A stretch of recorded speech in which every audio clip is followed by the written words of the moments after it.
আমরা এসেছিলাম 20 তারিখে বগুড়া থেকে কক্সবাজারে।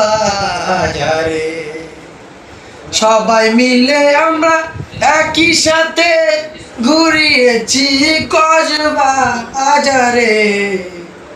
আজকে আমরা রওনা দিব বগুড়ার কাহালুতে।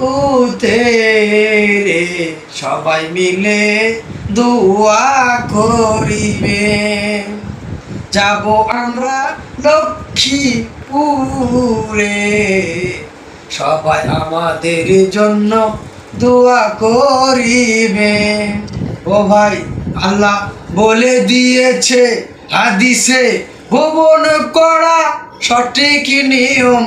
দেশের কোথায় কি রেখেছি, সেজন্য দেশকে সফর করা আমি ফরজ করে দিয়েছি। তাই তো আমরা এসেছি কক্সবাজারে।